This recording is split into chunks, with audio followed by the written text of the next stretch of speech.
আচ্ছা, একদম আসল কথায় আসা যাক।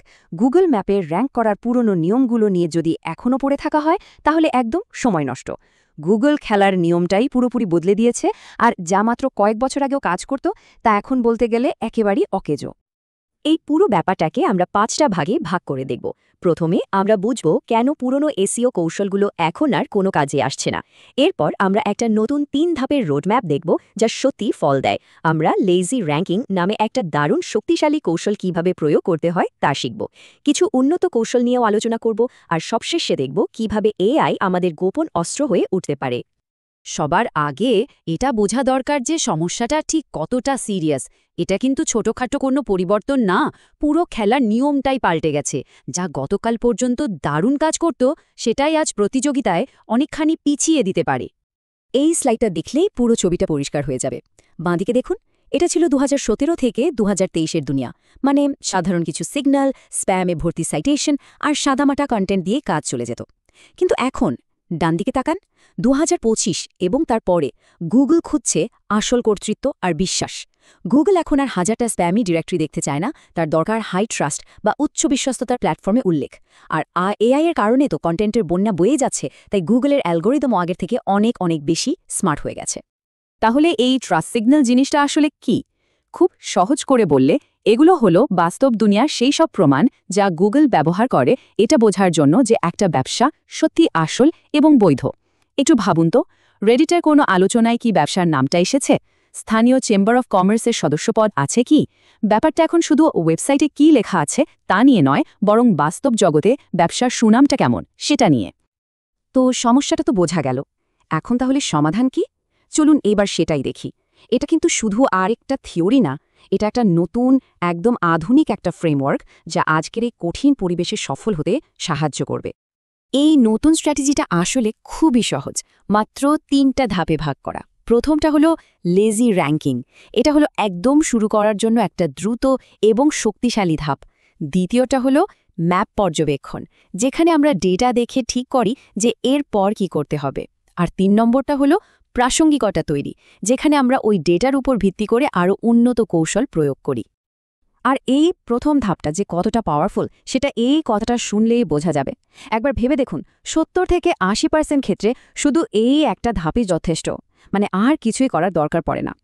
এর মানে হলো জটিল কৌশলের জালে না জড়িয়েও অসাধারণ ফল পাওয়া সম্ভব। আচ্ছা, তাহলে এবার এই রোডম্যাপের সবচাইতে জরুরি অংশে আসা যাক। কিভাবে এই লেজি র্যাঙ্কিং কাজটা করতে হবে চলুন সেটা দেখি। লেজি র্যাঙ্কিংয়ের একদম প্রথম কাজ হলো গুগল বিজনেস প্রোফাইল বা জিবিপিকে ঠিকঠাক করা। আর ঠিকঠাক মানে একদম নিখুঁতভাবে। প্রাইমারি ক্যাটাগরি সেটাই হতে হবে যা গ্রাহকরা আসলে সার্চ করে। সব কটা প্রাসঙ্গিক সেকেন্ডারি ক্যাটাগরি যোগ করতে হবে। অন্তত ২০-৩০টা পরিষেবা তালিকাভুক্ত করুন।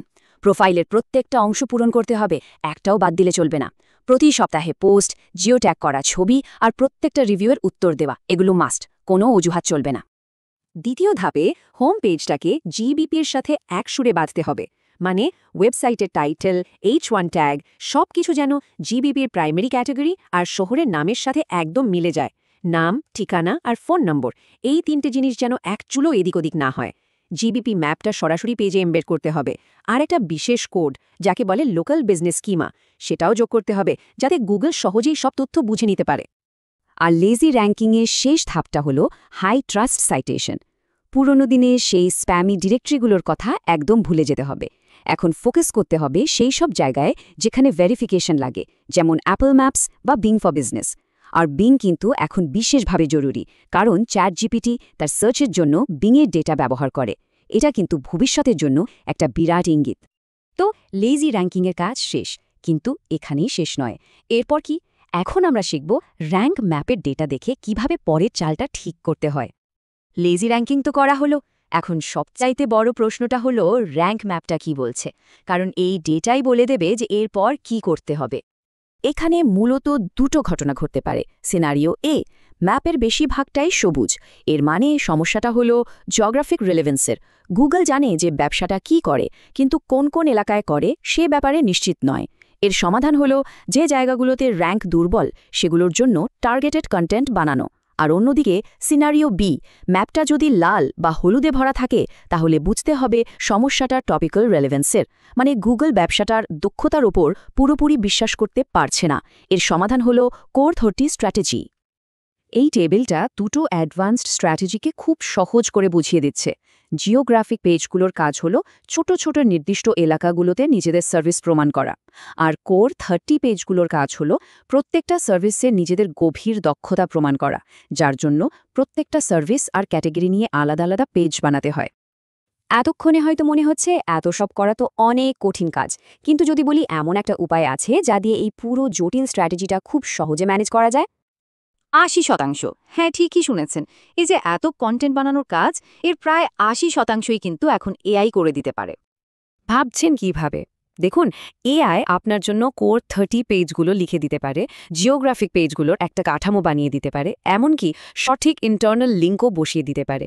এটি আপনার জিবিপি এর জন্য ইউনিক জিও ট্যাগ করা ছবিও বানিয়ে দিতে পারে। এটা কিন্তু পুরো গেম চেঞ্জার। তাহলে আসল কথাটা কি দাঁড়ালো?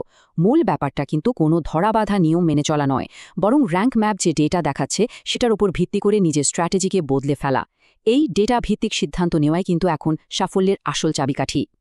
শেষ করার আগে শুধু এই একটা প্রশ্ন রেখে যাই। গুগলের ম্যাপ কিন্তু রোজ নতুন করে আঁকা হচ্ছে। আপনাদের স্ট্র্যাটেজি কি? এই পরিবর্তনের সাথে তাল মেলানোর জন্য তৈরি, নাকি পুরনো নিয়মেই আটকে থাকবে?